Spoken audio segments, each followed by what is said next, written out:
What's going on, guys? Today for What Will We Find Wednesday, I got two boxes. As you can see, they're old boxes because I've been trying to catch up what I had aside. But we have two boxes of pennies, so $50 face total, 100 rolls. Let's get into it.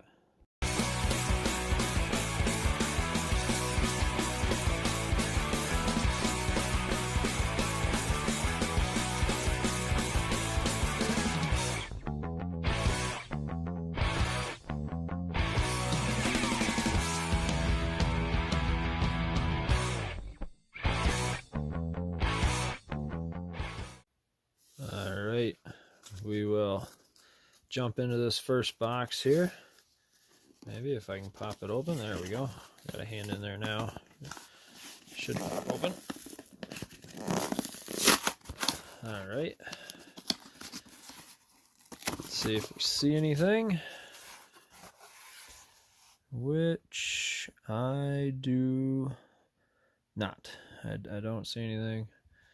So with that, I will bring you back if I find something crazy. Oh, there's a Canadian under.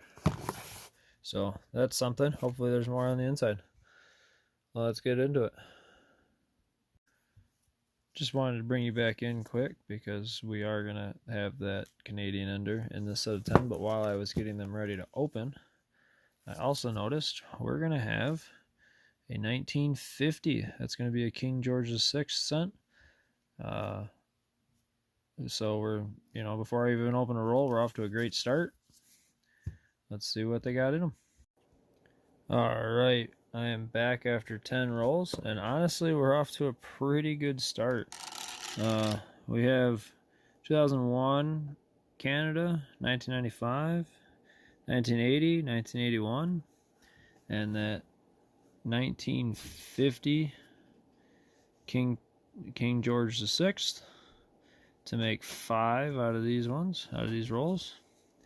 We are also starting off with 4 wheat cents. We have a 52, a 46, I believe, 46 Denver, I believe is what I decided that one was, and of course this one's a 46 San Francisco, and a 1950. And then I also have this absolutely stunning 1961 Denver. Check that out, and it looks good to me. I don't think it's been cleaned or anything. I think it's good. Just a BU condition cent. So, all right, let me get into the next ones, and I'll bring you back. All right, guys, I bring you back after 20 rolls now, as you can see. And we have 9 more Canadian cents. We have 2003, 2000, 96, 86, 96 again, 83, 95, 2001, and an 87. Only one Canadian cent, or one wheat cent this time, a 50D. A pretty nice 1974 copper cent. Very cool. And then one 59. Everybody knows I just pull these out because they are the transition year. So I pull those out just because it's something that I like to grab and keep. So with that, let me get through 10 more rolls and I'll bring you back. Alright, I am 30 rolls in now, and definitely a slower batch of 10 rolls, but we still got some good stuff. We got 5 Canadian cents, 91, actually 2 91s, an 80, a 65, and then this 62 Young Head or Laureate Portrait. Very nice.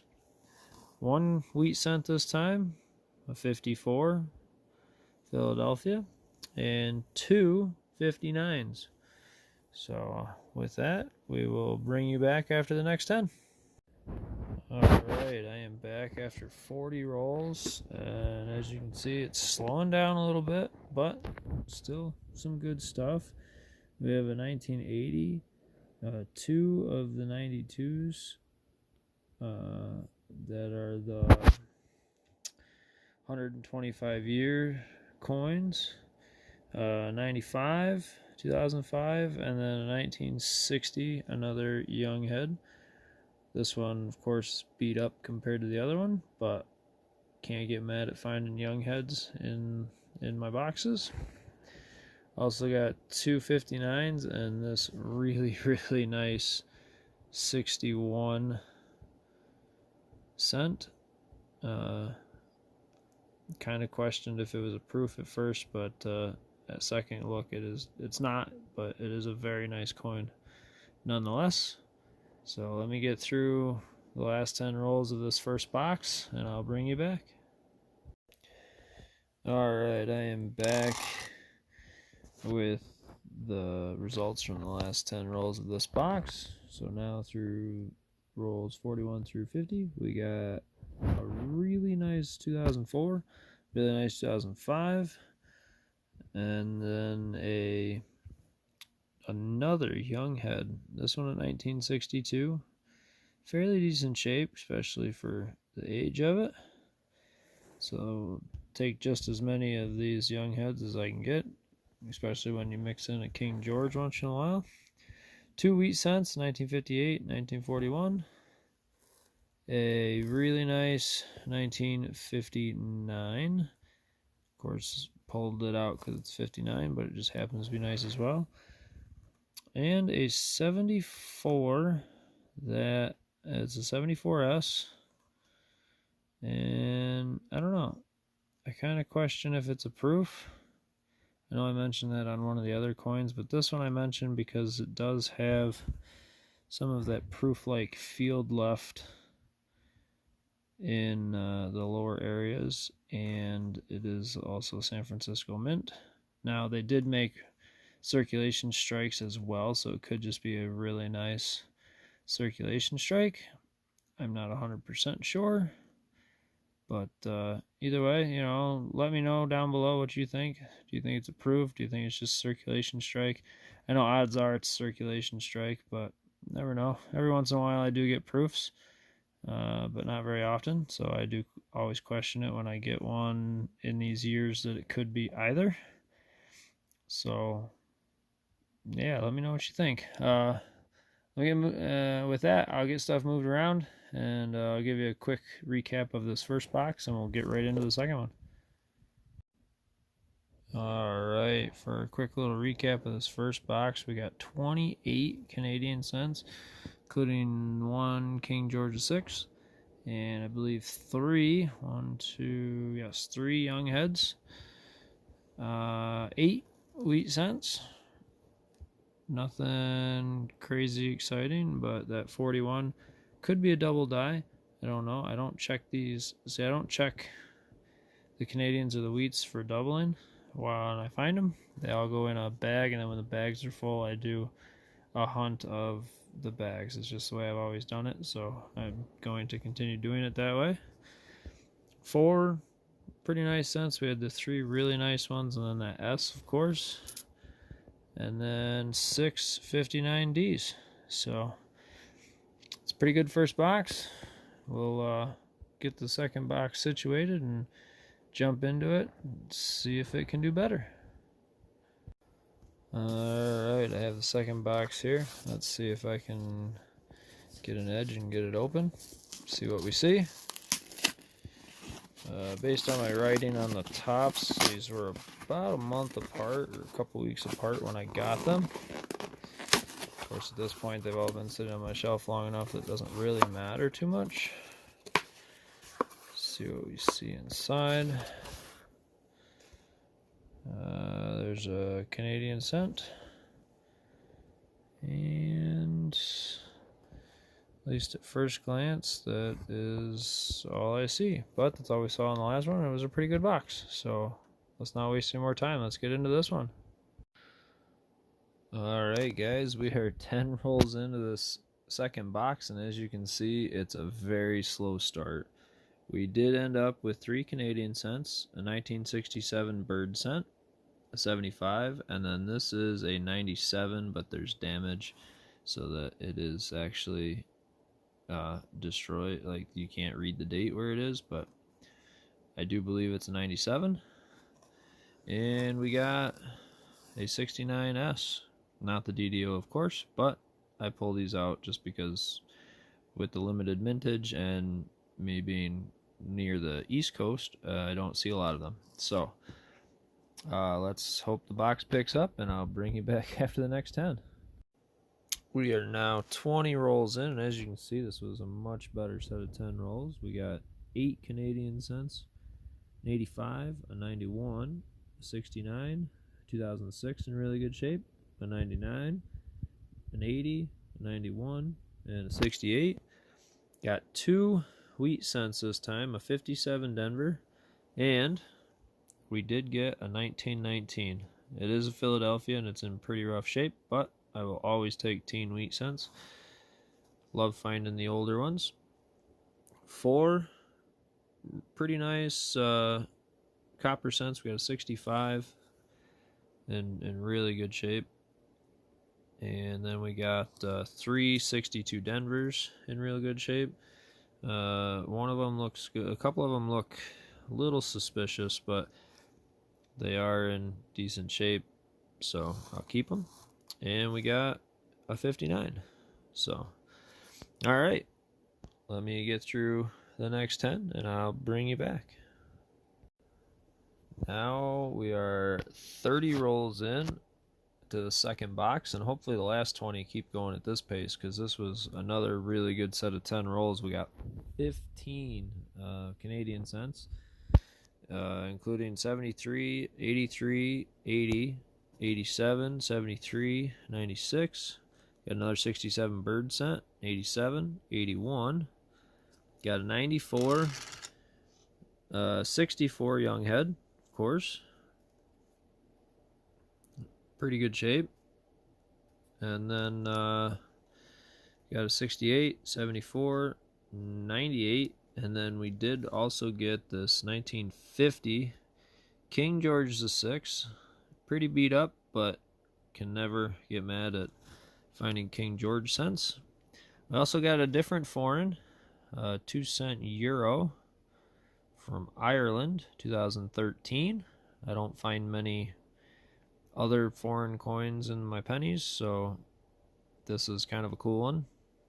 Always love finding something different, and that's definitely different. Got 3 wheat cents this time, 57, 44, and 52, all Philadelphia. A pretty nice 77, and another one of those questionable 62 Denvers. I don't know, they have a weird shine to them. They don't necessarily look clean, but they don't look original either. And then we got 2 59s to add to the 59 pile. So I will go through 10 more rolls, and we'll bring you back, and hopefully they keep going at this awesome pace.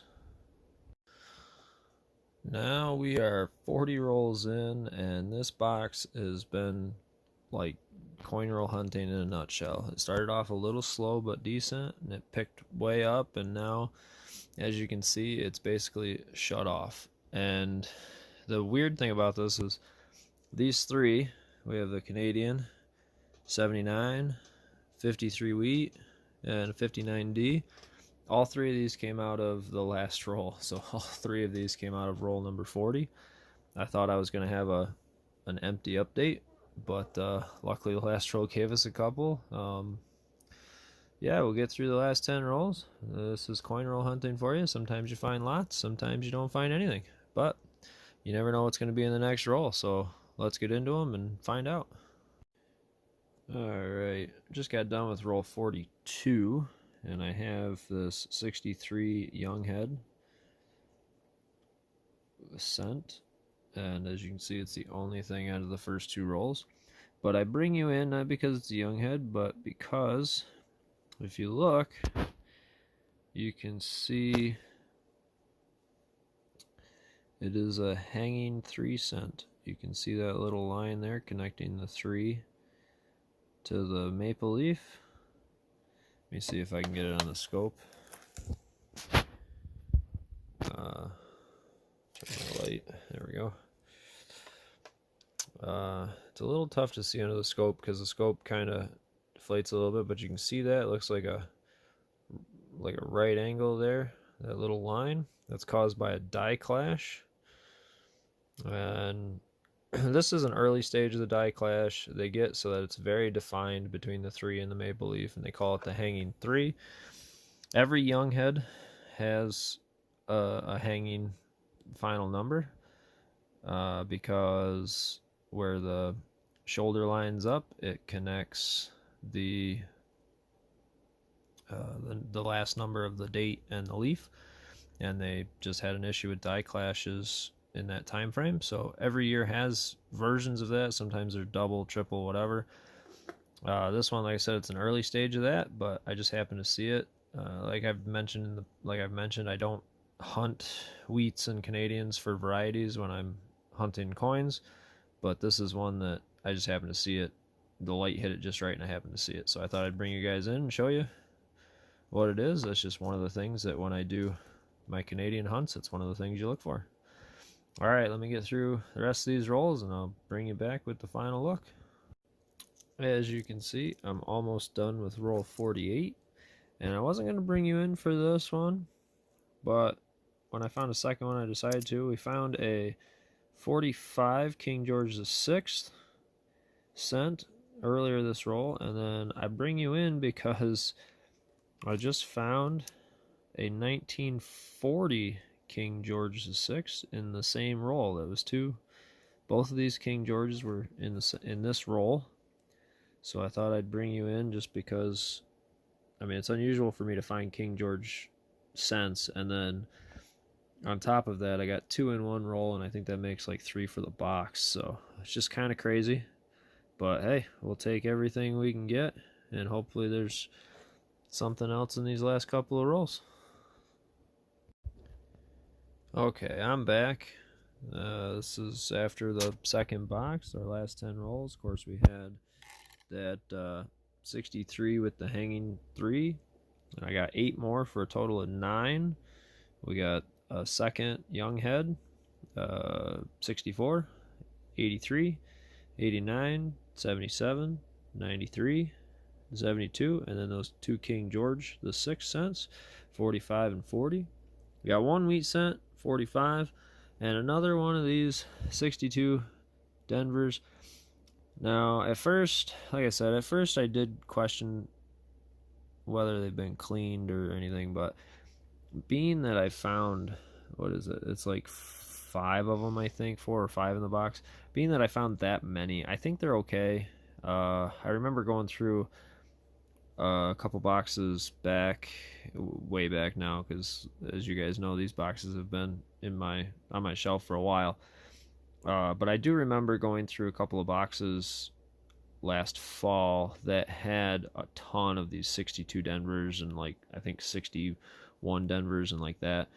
So I think they're good, just because getting that many, if they were cleaned or like catch-up cents or something, the dates would usually be different because it'd be somebody cleaning up for their collection. So being that they're all the same date, I think they're good.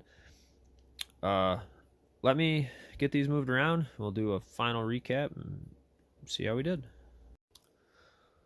Well, there you see it. That first box was great, as you guys all know. And honestly, I think the second box was even maybe a little bit better. We ended up with 36 Canadian cents. That's a ton. Including 2 of the bird cents. We had 1, 2, 3 young heads and 3 King Georges, I believe, if I remember correctly. We ended up 7 wheat cents, including that 1919. 7 BU copper cents, 5 of which were 62 Denver, a 77, and the 65, which 65 I really don't find too often. For whatever reason, it's just one of those dates that just don't come up very often. So to find one in that good a shape is actually really nice to see. So, and then we got the 169S, of course, that 2 cent euro, and 4 59s. So, along with everything we got from the first box, I'm ecstatic. I mean, these were 2 awesome boxes, and I was glad we were able to get what we got. And that's that's all I got for you today. So let me know what you thought. And if you do any kind of hunting or anything, let me know what you find in your area. I mean, obviously in my area, I find a lot of Canadian cents, but I get a lot of older stuff too. Like it's not. I'm not gonna say it's common to find a 1919, but like it's more common than I feel like it should be anyway in my area. And yeah, so let me know how you guys do in your area. This is obviously above average for my area, but it's not uncommon for me to find a ton of Canadian cents. So that's all I got for you today. Hope you guys enjoyed it as much as I did, and we'll see you on the next one. Thanks for watching.